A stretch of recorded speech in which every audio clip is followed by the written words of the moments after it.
শত শত বছর আগে সিন্ধু নদীর অববাহিকায় রচিত হয়েছিল এক অজয় বিজয়ের উপাখ্যান। মাত্র 17 বছর বয়সে যেই বীর সেনাপতি কাঁপিয়ে দিয়েছিলেন ভারতের প্রবেশদ্বার, তিনি মুহাম্মদ বিন কাসিম। ইসলামের ইতিহাসে স্বর্ণাক্ষরে লেখা সেই রোমাঞ্চকর অভিযানের পূর্ণাঙ্গ ইতিহাস নিয়ে আমরা আসছি ফেইথ অ্যান্ড ফ্যাক্টসের পর্দায়। আপনাদের প্রিয় চ্যানেলের সাথেই থাকুন আর উপভোগ করুন ইসলামী ইতিহাসের এক রোমাঞ্চকর অধ্যায়। আমাদের প্রত্যেকটি ভিডিও তার পূর্ববর্তী ভিডিওর সাথে সম্পর্কযুক্ত। আপনি যদি আমাদের আগের ভিডিওগুলো না দেখে থাকেন, তাহলে এখনই আমাদের চ্যানেল থেকে আগের ভিডিওগুলো দেখে আসতে পারেন। আপনি নতুন হলে আমাদের চ্যানেলটি সাবস্ক্রাইব করুন। ইতিমধ্যে সাবস্ক্রাইব করে থাকলে অসংখ্য ধন্যবাদ।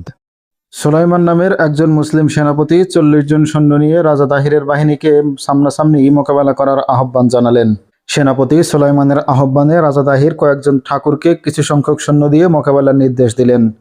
রাজা দাহিরের সৈন্যরা মূল সৈন্যদল থেকে কিছুটা এগিয়ে এলেই আবু ফিদা তার সংঘবদ্ধ যোদ্ধাদের নিয়ে তাদের উপর ঝাঁপিয়ে পড়ল এবং প্রচণ্ড আওয়াজে তকবীর ধ্বনি দিয়ে রণাঙ্গন কাঁপিয়ে দিল।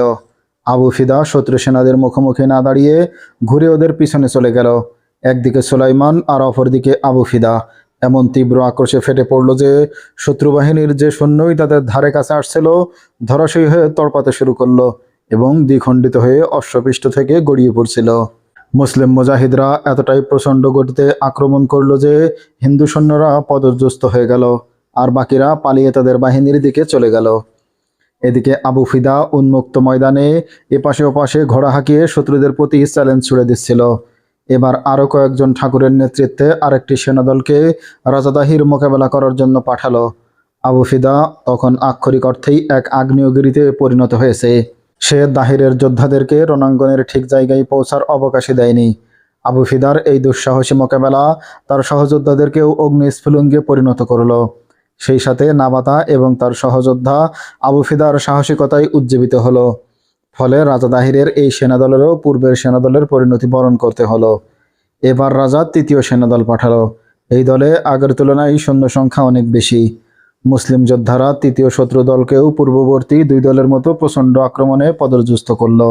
এই দলের অধিকাংশ শত্রু সেনা আহত বা নিহত হলো এবং যারা অক্ষত ছিল তারা পালিয়ে মূল সৈন্যদের কাছে আশ্রয় নিল।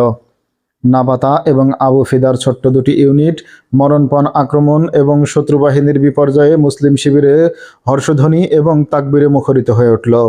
মুসলিম সৈন্যদের গগনবিদারী তাকবীর ধ্বনিতে আকাশ বাতাস কেঁপে উঠল। পরপর তিনটি সেনাদলের বিপর্যয় হিন্দু সৈন্যদের প্রভাবিত করল। যুদ্ধের ব্যাপারে রাজার কপালে ভাঁজ পড়ল, কারণ আবু ফিদা শত্রু সেনাদের বিতাড়িত এবং কচুকাটা করে শত্রু শিবিরের কাছাকাছি পৌঁছে ঘোড়া হাঁকিয়ে শত্রুদের মোকাবেলার জন্য বেরিয়ে আসার আহ্বান জানাছিল। আবু ফিদা বলছিল, সাহস থাকে তো সামনে এসো না ভূত পূজারীরা, এসো না তোমাদের এই মৃত ভাইদের মরদেহগুলোকে তুলে নিতে, এসো না, এসো সাহস করো, অন্তত এদের ঘোড়াগুলো এসে নিয়ে যাও। রাজা দাহিরের আহত এবং নিহত সৈন্যদের ঘোড়াগুলো রণাঙ্গন জুড়ে দিক বিদিক ছুটোছুটি করতে লাগলো। ছুটন্ত ঘোড়াগুলোকে পাকড়াও করার জন্য বিন কাসিম কয়েকজনকে নির্দেশ দিলেন। শত্রু বাহিনীর বেশ কিছু ঘোড়া মুসলমানরা পাকড়াও করে পিছনে পাঠিয়ে দিল। সিন্ধু মাতার সন্তানেরা, এই দুশমনদেরকে দুদিক থেকে আক্রমণ করে কেটে ফেলো। এতক্ষণ আমি ওদের নিয়ে খেলা করছিলাম, ওদের একটু ছাড় দিয়েছিলাম, তোমরা ওদের বাহাদুরি ধুলায় মিশিয়ে দাও। হিন্দু সৈন্যদের উদ্দেশ্যে উচ্চ আওয়াজে ঘোষণা করলো রাজা দাহির। রাজা দাহিরের কাছে এত বেশি সৈন্য ছিল যে ইচ্ছা করলে দু প্রান্তের সৈন্যদেরকে আরও ছড়িয়ে দিয়ে সে মুসলিম বাহিনীকে ঘেরাও করে ছিঁড়ে ফেলতে পারত। রাজার নির্দেশের সাথে সাথে তার দু প্রান্তের সৈন্য আরও ছড়িয়ে পড়তে শুরু করলো এবং অগ্রভাগের সৈন্যরা বিন কাসিমের সৈন্যদের উপর আক্রমণ করলো। বিন কাসিম তার দু প্রান্তের সেনাপতিদের নির্দেশ দিলেন, তোমরা তোমাদের দুই বাহুকে এতটুকু ছড়িয়ে দাও যাতে শত্রু সৈন্যরা তোমাদের নাগাল না পায়। রাজা দাহিরের সৈন্যদের আক্রমণ ছিল প্রচণ্ড। বহু জায়গা নিয়ে রাজা দাহিরের সৈন্যরা যুদ্ধের সূচনা করল। দাহিরের তার বিপুল সৈন্য সংখ্যা এবং জঙ্গি হাতির শক্তির উপর অবস্থান ছিল। রাজা মনে করেছিল এত বিপুল সৈন্যের পক্ষে ক্ষুদ্র এই বাহিনীকে ধুলোয় মিশিয়ে দেওয়া সময়ের ব্যাপার মাত্র। ফলে সে কোনো রণকৌশলের আশ্রয় নেওয়া নিয়ে সোজা আক্রমণের নির্দেশ দিল। কিন্তু বিপুল শক্তির প্রতিপক্ষ থাকার পরও বিন কাসিম সবসময় তার মেজাজকে স্থির রাখলেন। তিনি সর্বোত্তম রণকৌশল অবলম্বন করে এই বিশাল বাহিনীর মোকাবেলায় প্রবৃত্ত হলেন। তিনি মুসলিম যোদ্ধাদের উদ্দেশ্যে বললেন, হে আরব যোদ্ধারা, বেঈমান সৈন্যরা বিক্ষিপ্ত হয়ে গেছে, ওদের মধ্যে শৃঙ্খলা নেই, তোমরা ওদের ধরে ধরে হত্যা করো। সেনাপতির চিৎকার শুনে মুসলিম যোদ্ধারা আরও উজ্জীবিত হলো। তারা নিজেদের শৃঙ্খলা বজায় রেখে মোকাবেলা করতে শুরু করলো। মুসলিম সেনাপতিরা সৈন্যদের শৃঙ্খলা বজায় রাখার প্রতি কড়া নজর রাখলেন। দুই প্রান্তের দুই বাহুর সেনাপতিরা তাদের বাহুকে এতটাই বিস্তৃত করে দিলেন যে হিন্দু সৈন্যরা তাদের নাগাল পেল না। দুই প্রান্তের বিস্তৃতির উপর উভয় প্রান্তের যোদ্ধারা শত্রুদের উপর হামলে পড়ল। প্রত্যক্ষদর্শীর বর্ণনা দিয়ে ঐতিহাসিকগণ লিখেছেন, রাজা দাহির অনেকটা বেপরোয়াভাবেই আক্রমণের নির্দেশ দিল। ফলে দাহিরের পদাতিক এবং অশ্বারোহী উভয় সৈন্য মুসলমানদের আঘাতে ধরাশয়ী হতে লাগল। বিশৃঙ্খল পরিস্থিতিতে রাজা দাহির জঙ্গি হাতিগুলোর সঠিকভাবে ব্যবহার করতে পারছিল না, কারণ বিশৃঙ্খলতার কারণে তার হাতির সামনে তার অশ্বারোহী সৈন্যরা এসে বারবার বাধা সৃষ্টি করছিল। এক পর্যায়ে পরিস্থিতি এমন হলো যে সুশৃঙ্খল মুসলিম যোদ্ধাদের আক্রমণে টিকতে না পেরে দাহিরের বিশৃঙ্খল সৈন্যরা পিছিয়ে আসতে শুরু করলো। এই দৃশ্য ছিল দাহিরের জন্য অসহ্যকর। রাজা দাহির ছিল তার বাহিনীর পিছনে রিজার্ভ বাহিনী পরিবেষ্টিত। 4000 সৈন্যের দুটি অশ্বারোহী ইউনিটকে রিজার্ভ রেখেছিল দাহির। রিজার্ভ বাহিনী থেকে 800 নির্বাচিত সৈন্য নিয়ে রাজা দাহির মূল রণক্ষেত্রের দিকে অগ্রসর হলো। দাহিরের রিজার্ভ বাহিনীর প্রতিটি যোদ্ধাই ছিল বর্মধারী। এরা আধুনিক বর্শা এবং তরবারি দিয়ে সজ্জিত। সেই সাথে আক্রমণ প্রতিহত করার মতো মজবুত ঢাল ছিল প্রত্যেকের সাথে। রাজা দাহির তার বিশেষ সাদা হাতির উপর সওয়ার। হাতে অস্বাভাবিক ধরনের ধনুক, যা থেকে দুপাশ ধারালো ঘূর্ণীয়মান তীর নিক্ষেপ করছিল এই রাজা। এই বিস্ময়কর তীরের আঘাতে মারাত্মকভাবে আহত হতে শুরু করলো মুসলিম সৈন্যরা। জঙ্গি হাতি মোকাবেলার জন্য বিন কাসিম আলাদা ইউনিট তৈরি করেছিলেন। তাদেরকে ছোট ছোট দলে ভাগ করে দেওয়া হয়েছিল। রাজা দাহিরের হাতিকে ঘেরাও করার দায়িত্ব দেওয়া হয়েছিল নির্দিষ্ট 4 জনকে, কিন্তু এই 4 জন রণাঙ্গনের বিশৃঙ্খল পরিস্থিতিতে অন্য কোথাও আটকে গিয়েছিল। রাজা দাহিরের হাতিকে তার বিশেষ সৈন্যরা ঘেরাও করে রেখেছে। এরা ছিল দাহিরের বিশেষ নিরাপত্তারক্ষী। রাজার একান্ত যোদ্ধারা রাজাকে সাথে পাওয়ায় পরম উজ্জীবিত ছিল। এরা পরম বিক্রমে মুসলমানদের আক্রমণ করছিল, ফলে মুসলিম সৈন্যদের জীবনহানির সংখ্যা ক্রমেই বৃদ্ধি পাচ্ছিল। এমন সময় শত্রু শিবিরের এক কমান্ডার সহযোদ্ধাদের উদ্দেশ্যে হাঁক দিল, সিন্ধুমাতার সন্তানেরা, মহারাজ রণাঙ্গনে এসে গেছেন। তিনি নিজে শত্রুদের কচুকাটা করছেন। চিৎকার শুনে অন্যান্য হিন্দু সৈন্যরাও রাজা দাহিরকে যুদ্ধ করতে দেখে বিপুল উৎসাহে মুসলিম যোদ্ধাদের উপর হামলে পড়ল। আরব সৈন্যরা এই মুহূর্তে প্রবল আক্রমণের সম্মুখীন হলো। ঠিক এই মুহূর্তে আরব শিবিরের এক যোদ্ধা সুজা হাফসি ঘোড়া হাঁকিয়ে বিন কাসিমের কাছে এসে বলল, সম্মানিত সেনাপতি, দাহির ও তার হাতিকে জখম করার আগে আমার খাওয়া পড়া সব হারাম। আমি হয় দাহিরের মাথা কেটে নিয়ে আসবো, নয়তো শহীদ হয়ে যাব। বিন কাসিম কিছু বলার আগেই সোজা বিদ্যুৎ গতিতে ঘোড়া হাঁকিয়ে দাহিরের একান্ত সৈন্যদের ভিতরে ঢুকে পড়ল। তখন বিন কাসিমের যোদ্ধারা বীরদর্পে দাহিরের একান্ত বাহিনীর মোকাবেলা করছিল। সুজা হাফসি দাহিরের একান্ত বাহিনীকে এড়িয়ে রাজার হাতির কাছাকাছি পৌঁছে গেল, কিন্তু রাজার হাতির কাছাকাছি হলে তার ঘোড়া ভড়কে গিয়ে মুখ ঘুরিয়ে উল্টো দিকে ছুটল। সুজা আবার ঘোরপথে ঘোড়াকে রাজার হাতির কাছে নিয়ে এলো। ঘোড়া হাতির কাছাকাছি যেতেই আবার ঘুরে দৌড় দিল। এ সময় দাহিরের বিশেষ বাহিনীকে মুসলিম যোদ্ধারা প্রচণ্ড চাপের মধ্যে ফেলে দিয়েছে, ফলে তাদের পক্ষে আর রাজার হাতির প্রতি বিশেষ নজর দেওয়ার সম্ভব হচ্ছিল না। সুজা হাফসির মাথায় পাগড়ি ছিল। ছুটন্ত অবস্থায় সে অগ্রসর হয়ে মাথার পাগড়ি খুলে তার ঘোড়ার চোখ দুটো বেঁধে ফেলল। এবার আর ঘোড়ার পক্ষে কিছু দেখা সম্ভব ছিল না, ফলে সুজা ইচ্ছামতো ঘোড়াকে ডানে বামে সামনে পিছনে তাড়িয়ে নিতে পারছিল। এবার সুজা হাফসি পিছন দিক থেকে তার ঘোড়াকে রাজার হাতির কাছে নিয়ে গেল এবং তরবারির প্রচণ্ড আঘাতে হাতির শুঁড় কেটে ফেলল। হাতির শুঁড় সম্পূর্ণ কাটা সম্ভব না হলেও মারাত্মক জখম হলো। আঘাত করেই সুজা হাফসি হাতির কাছ থেকে দূরে সরে গেল এবং পুনর্বার আঘাত করার জন্য ঘোড়াকে ঘোরাতে লাগলো। এমন সময় দাহির ঘূর্ণীয়মান দুধারী তীর সোজা হাফসির দিকে ছুড়ে মারল। তীরটি গিয়ে পড়ল সোজা হাফসির গলায়। ধারালো তীরে সোজার গলা কেটে গিয়ে মাথা একদিকে হেলে পড়তেই সে ঘোড়া থেকে লুটিয়ে পড়ল। সেই সাথে তেজস্বী এই আরব যোদ্ধা তার সংকল্প পূরণ করে শাহাদত বরণ করল। হঠাৎ রণাঙ্গনের পরিস্থিতি বদলে গেল। রাজা দাহিরের চিৎকারে তার সৈন্যরা মুসলিম সেনাদের উপর চূড়ান্ত আঘাত হানল। রাজা দাহির এ পর্যন্তই তার 2টি ইউনিটকে রিজার্ভ রেখেছিল। এবার রিজার্ভ সৈন্যদেরও আঘাতের নির্দেশ দিল। বস্তুত মুহূর্তের মধ্যে যুদ্ধের পরিবেশ বদলে গেল। বিশাল বাহিনীর প্রচণ্ড আক্রমণে আরব সৈন্যদের মধ্যে বিপর্যয় দেখা দিল। চতুর্মুখী আক্রমণ সামাল দিতে গিয়ে মুসলিম সৈন্যদের শৃঙ্খলা ভেঙে পড়ল। আরব সৈন্যদের জন্য সবচেয়ে বেশি বিপদ ডেকে আনলো জঙ্গি হাতিগুলো। তাছাড়া দাহিরের দুধারী তীরও মুসলিম সৈন্যদের মধ্যে আতঙ্ক সৃষ্টি করল। বিশৃঙ্খল অবস্থায় মুসলিম সৈন্যরা তাদের কমান্ডার এবং সেনাপতিদের কথাও অনুসরণ করতে ব্যর্থ হলো। এমত অবস্থায় প্রধান সেনাপতি বিন কাসিম উচ্চ আওয়াজে চিৎকার দিয়ে বললেন, ইসলামের সৈনিকরা, তোমাদের প্রধান সেনাপতি বিন কাসিম এখনো জীবিত। আমি তোমাদের সাথেই আছি, তোমাদের সাথেই যুদ্ধ করছি। খবরদার, কেউ বেঈমানদের পিঠ প্রদর্শন করো না। বেঈমানরা বাঁচার জন্য লড়াই করে, ওরা মৃত্যুকে ভয় পায়। তোমরা ভয়কে মন থেকে তাড়িয়ে দাও। ঐতিহাসিক মাসুমি লিখেছেন, রাজা দেশাইয়ের ছেলে মুকু এতক্ষণ রণাঙ্গনের পরিস্থিতি পর্যবেক্ষণ করছিল। সে 5 শতাধিক সহযোদ্ধাকে নিয়ে যুদ্ধে অংশগ্রহণ করেছিল। যুদ্ধের যখন এই অবস্থা, তখন মুকু চোখের সামনে নিজের পরিণতি ভেবে সিদ্ধান্ত নিল, এই যুদ্ধে মুসলমানদের পরাজয় হলে রাজা দাহিরের হাতে অপমানজনক মৃত্যুবরণ করতে হবে। অতএব দাহিরের অত্যাচার এবং মৃত্যু থেকে বাঁচতে হলে মুসলমানদের বিজয়ের কোনো বিকল্প নেই। কাল বিলম্ব না করে মুকু তার সহযোদ্ধাদের নিয়ে দাহিরের সৈন্যদের বিরুদ্ধে ঝাঁপিয়ে পড়ল। মুকুকে লড়তে দেখে বিন কাসিমের মনে সাহস সঞ্চারিত হলো, কারণ তার সামনে বিপর্যয় অবশ্যম্ভাবী হয়ে উঠেছিল। তিনি প্রবল আত্মবিশ্বাস নিয়ে মুসলিম কমান্ডারদের নাম ধরে ডাকতে শুরু করলেন, হে আরব যোদ্ধারা, তোমরা পুনর্বার জেগে ওঠো। কোথায় আছো আমার মাদানী মোহাম্মদ বিন মুসাব, নাবাতা বিন ঝানজালা? কোথায় গেলে ওয়ারিস বিন আইয়ুব, মোহাম্মদ বিন জিয়াদ, তামিম বিন জায়েদ? কোথায় তোমরা? কোথায় গেলে বন্ধুরা? তোমরা তো ইসলামের রক্ষক, হার মানা তোমাদের জন্য বেঈমানান। বুকে সাহস সঞ্চার করো, দল বেঁধে শত্রুদের আঘাত করো, আল্লাহ তোমাদের মদত করবেন। সবাই শৃঙ্খলা ফিরিয়ে আনো, চূড়ান্ত আঘাত হানো, আল্লাহর কসম তোমাদের পালানোর জায়গা নেই। বিন কাসিমের এই চিৎকার মুসলিম সৈন্যরা সম্ভিত ফেরে ফেল। কমান্ডার এবং সেনাপতিরা বিচ্ছিন্ন হয়ে যাওয়া সৈন্যদেরকে নিরাপত্তা দিয়ে একসাথে জড়ো করলো এবং কিছুটা পিছিয়ে এলো।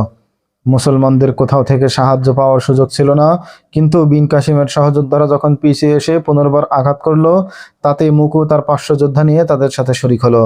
এবার প্রচণ্ড এবং চূড়ান্ত আঘাত হানল আরব বাহিনী। চূড়ান্ত লড়াইয়ে জেতার জন্য বিন কাসিম 2টি হাতিয়ার ব্যবহার করলেন। সাধারণত মুখোমুখি সংঘর্ষে এই হাতিয়ার ব্যবহার করা হতো না। বিন কাসিমের নির্দেশ দিলেন, ছোট ছোট মিনজানিক থেকে শত্রুদের হাতিগুলোর উপর পাথর নিক্ষেপ শুরু করো, ওদের হাওদাগুলো গুড়িয়ে দাও। পিছন থেকে একদল সৈন্য ছোট মিনজানিকগুলো এগিয়ে এনে পাথর নিক্ষেপ করতে শুরু করলো, কিন্তু মুসলিম সৈন্যরাই চিৎকার করতে শুরু করলো, পাথর নিক্ষেপ বন্ধ করো। কারণ নিক্ষিপ্ত পাথরে মুসলিম সৈন্যরাও ক্ষতবিক্ষত হচ্ছিল। যেহেতু লড়াই ছিল প্রচণ্ড, এজন্য হাতিগুলো ছিল ধাবমান অস্ত্রের। এমত অবস্থায় লক্ষ্যভেদ করা ছিল মুশকিল। বিন কাসিম সাথে সাথেই তার এই ভুল বুঝতে পেরে পাথর নিক্ষেপ বন্ধ করে দিলেন। কিন্তু এই পাথর নিক্ষেপের ইতিবাচক ফল হলো, পাথর নিক্ষিপ্ত হতে দেখেই হিন্দু সৈন্যদের মধ্যে আতঙ্ক ভর করলো। কারণ তারা জানতো এই পাথর তাদের শত শত বছর ধরে অজেয় দুর্গ এবং পূজনীয় মন্দির ডাভেল ধ্বংস করে দিয়েছে। যেখানেই মুসলমানরা পাথর ছুঁড়েছে, সেখানেই হিন্দুরা টিকতে পারেনি। আরবদের মরণপণ আক্রমণে বেশ কিছু হাতি মারাত্মকভাবে জখমী হয়ে বিকট আওয়াজে চিৎকার করে দিক বিদিক ছুটোছুটি করতে শুরু করলো। এইসব হাতির পক্ষে তখন আপন পর পার্থক্য করা সম্ভব ছিল না। এমত অবস্থায় সবগুলো হাতিকে বেকার করে দেওয়ার জন্য বিন কাসিম এগুলোর উপর অগ্নিতীর নিক্ষেপের নির্দেশ দিলেন।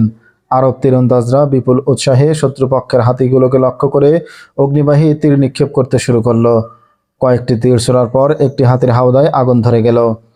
আগুন থেকে বাঁচার জন্য উপরে দাঁড়ানো তীরন্দাজ, বর্ষাধারী এবং মাহুতরা হাতির উপর থেকে লাফিয়ে পড়ল।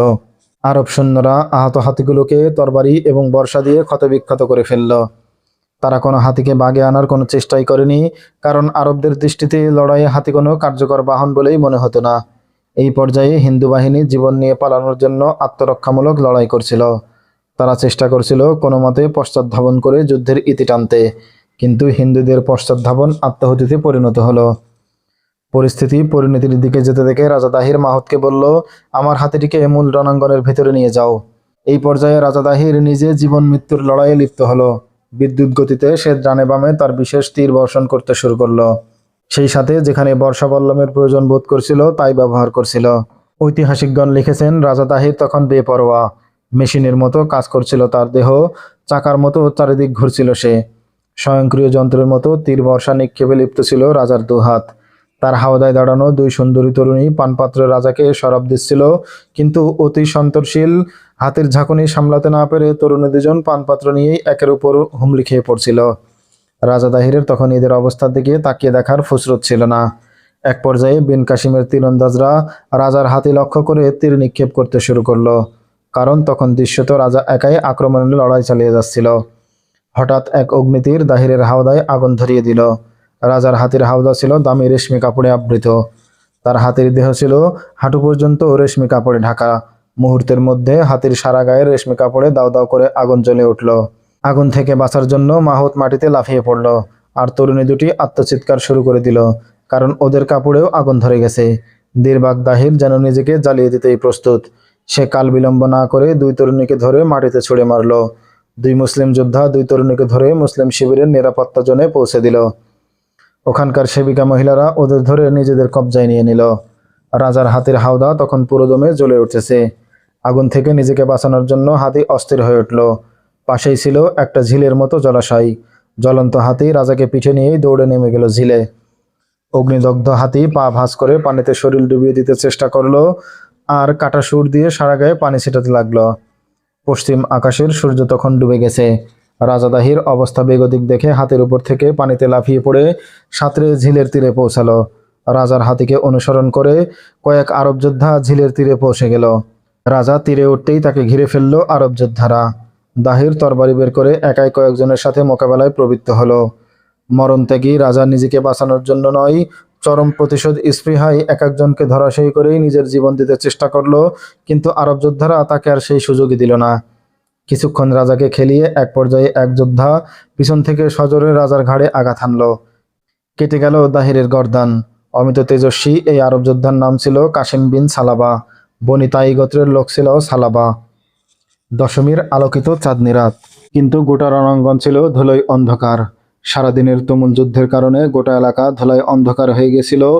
100 হাত দূরের মানুষকেও পরিষ্কার দেখা যাচ্ছিল না। শেষ পর্যায়ে মারাত্মকভাবে আরব বাহিনীর কাছে পদরযুস্ত হয়ে পড়েছিল রাজার বাহিনী, আর কাটা পড়েছিল কলা গাছের মতো।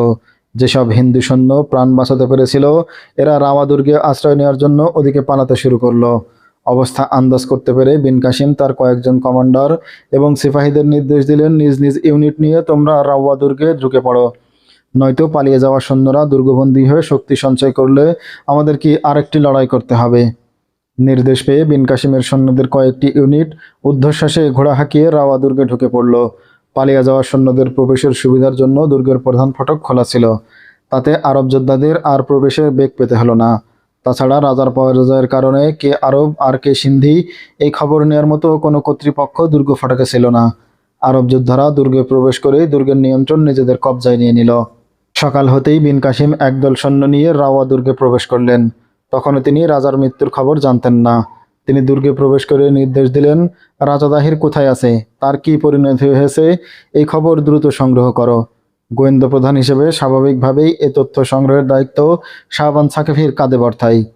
বিন কাসিমের নির্দেশের আগেই তিনি জেনে নিয়েছিলেন রাতেই ঝিলের পাড়ে আরবদের হাতে নিহত হয়েছে দাহির। সকালবেলায় যখন সৈন্যরা রাজার খোঁজে ঝিলের পাড়ে উপস্থিত হলো, তখন কোথাও রাজার মরদেহ খুঁজে পেল না। ব্যাপক খোঁজখবর নেওয়ার পর কেবল একজন জানালো, রাতের বেলায় প্রধান পুরোহিতকে এদিকে আসতে দেখা গেছে। সাথে সাথে শাহবান সাকাফি প্রধান পুরোহিতকে ডেকে এনে জিজ্ঞেস করলেন, রাতের অন্ধকারে যুদ্ধ পরবর্তী অবস্থায় তুমি ঝিলের পাড়ে কেন গিয়েছিল? আপনাদের মহানুভবতার বহু কাহিনী আমি শুনেছি। আমি আপনাদের কাছে সত্য প্রকাশ করে দেব, কিন্তু বিনিময়ে আমার স্ত্রী সন্তান ও জীবনের নিরাপত্তা চাই আমি। তোমাদের আবেদন মঞ্জুর করা হলো, বললেন শাহবান সাকাফি। কিন্তু বলো, কি ছিল সেখানে?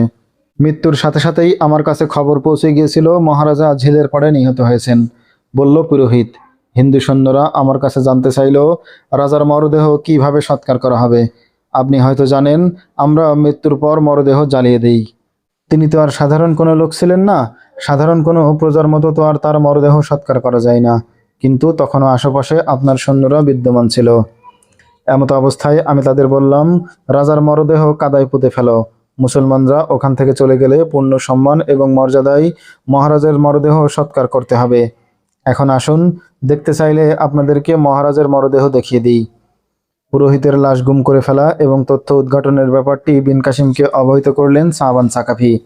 বিন কাসিম নিজেই চিহ্নিত শত্রুর মরদেহ দেখার জন্য অকস্থলে হাজির হলেন এবং সৈন্যদেরকে কাদা থেকে রাজার মরদেহ উত্তোলনের নির্দেশ দিলেন।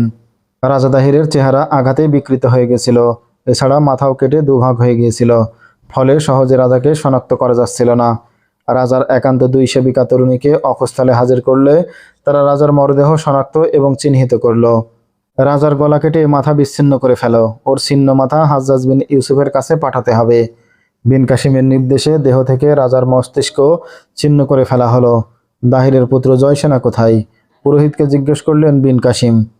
মুসলমানদের পূর্বর আক্রমণ শুরু হতেই রণাঙ্গন ত্যাগ করেছিল সে, বলল পুরোহিত। সে হয়তো এখন ব্রাহ্মণাবাদ পৌঁছে গেছে। পরাজিত পিতার ছিন্ন মস্তক বিজয়ী বিন কাসিম যখন হাজ্জাজের কাছে পৌঁছানোর ব্যবস্থা করলেন, নিহত রাজার পুত্র জয়সেনা তখন ব্রাহ্মণাবাদ পৌঁছে বিন কাসিমের অগ্রাভিযান প্রতিরোধের চেষ্টায় লিপ্ত। হিন্দুদের জন্য মোহাম্মদ বিন কাসিম এক জীবন্ত আতঙ্কে পরিণত হলেন।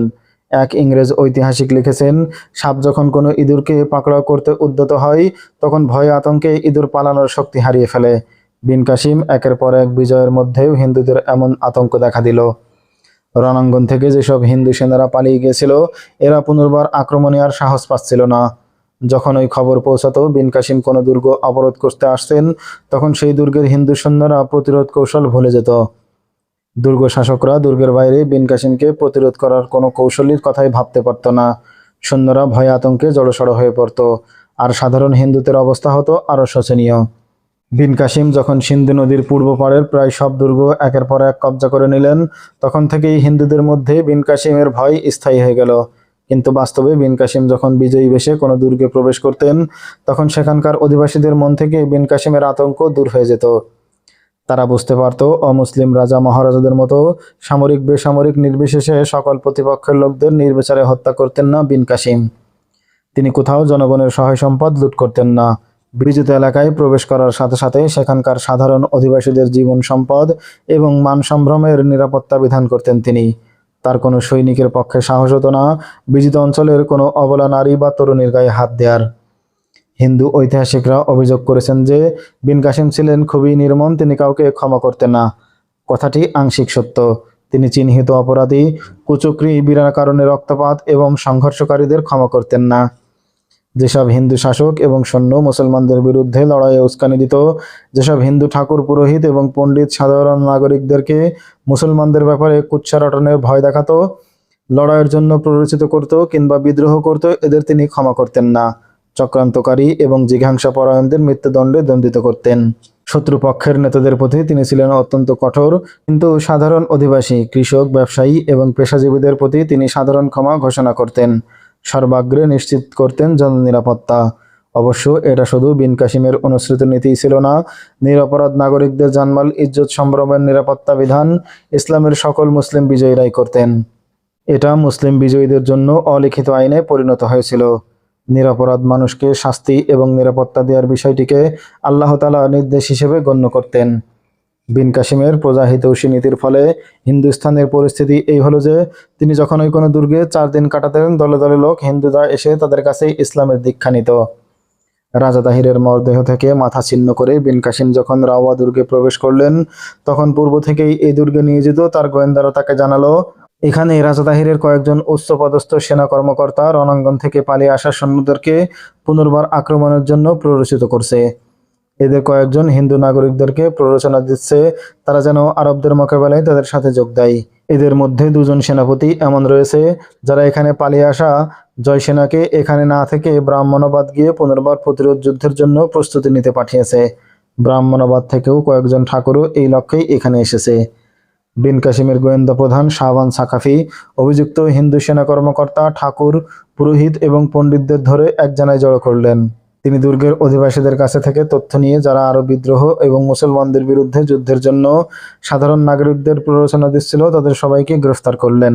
লোকদের তথ্যে কিছু সংখ্যক বেসামরিক হিন্দু লোকও ধরা পড়ল, যাদের বিরুদ্ধে অভিযোগ প্রমাণিত হলো। বিন কাসিম এদের সবাইকে হত্যার নির্দেশ দিলেন। ঐতিহাসিকগণ লিখেছেন, ইতিহাসের ক্ষণজন্মা অল্প বয়স্ক সেনাপতি বেসামরিক পেশাজীবী এবং ব্যবসায়ীদের উপর কোনো ধরনের আক্রমণ করতেন না, কারণ সমাজের স্বাভাবিকতা এরাই বজায় রাখত। কৃষক, মজুর, জেলে, তাঁতি, ব্যবসায়ীদের চলার গতি স্বাভাবিক না থাকলে সাধারণ মানুষের জীবনযাপন বাধাগ্রস্ত হবে, ভেঙে পড়বে সমাজের স্থিতিশীলতা। ফলে পেশাজীবী হত্যা না করার ব্যাপারে তার কঠোর নির্দেশ ছিল। প্রমাণিত কোনো অপরাধ ছাড়া তিনি কোনো সাধারণ মানুষের বিরুদ্ধে খড়গহস্ত হতেন না। রাজা দাহিরের নিহত হওয়ার ফলে ব্রাহ্মণাবাদ পর্যন্ত বিন কাসিমের আতঙ্ক ছড়িয়ে পড়ল। দাহির পুত্র জয়সেনা, দাহির বাহিনীর কয়েকজন ঊর্ধ্বতন সেনা কর্মকর্তা, কয়েকজন রাজদরবারি এবং কিছু সংখ্যক বনেদি ঠাকুর রণাঙ্গন থেকে পালিয়ে ব্রাহ্মণাবাদে আশ্রয় নিল। জীবিত অবস্থায় রাজা দাহির তার ছেলে জয়সেনাকে গর্ব করে বলতো বাঘ, কিন্তু দাহিরের সেই বাঘ তার বাবার মৃতদেহ রণাঙ্গনে ফেলে শিয়ালের মতো রণাঙ্গন থেকে ব্রাহ্মণাবাদ পালিয়ে গেল। রাজা দাহিরের রাজকীয় সৈন্যরা দেখতে পেল দাহিরের ব্যগ্র পুত্রধন বাবার মরদেহ ফেলে রেখে রণাঙ্গন থেকে জীবন নিয়ে পালিয়েছে। এতে তাদের মধ্যে মুসলমানদের আতঙ্ক আরো গভীর হলো। ঐতিহাসিকগণ লিখেছেন, শোচনীয় পরাজয় এবং বাহাদুর পিতার করুণ মৃত্যুতে জয়সেনার মাথা ঠিক ছিল না। ব্রাহ্মণাবাদ দুর্গে পৌঁছার পর সে সর্বাগ্রে সেখানকার প্রধান মন্দিরে হাজির হলো। সেখানে গিয়ে মন্দিরে তাদের পূজনীয় প্রধান পুরোহিতকে দেখে অগ্নিদৃষ্টিতে তাকাতে এই পুরোহিত তার প্রতি দুহাত প্রসারিত করে এগিয়ে এলো।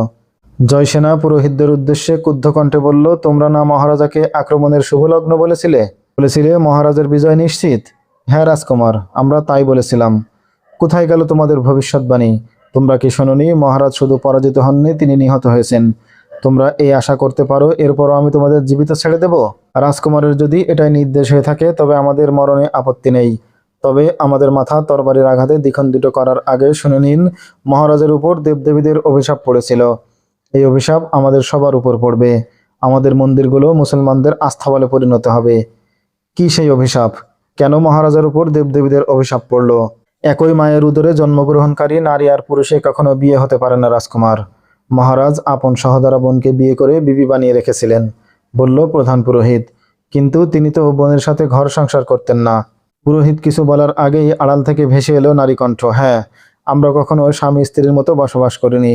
সবাই নারীকণ্ঠের দিকে উৎসুক হয়ে তাকানোর আগেই দৃশ্যপটে এসে দাঁড়ালো মায়েরানী। আড়াল থেকে মায়ে বলছিল এই কথা, আমরা কখনো স্বামী স্ত্রীর মতো ঘর সংসার করিনি।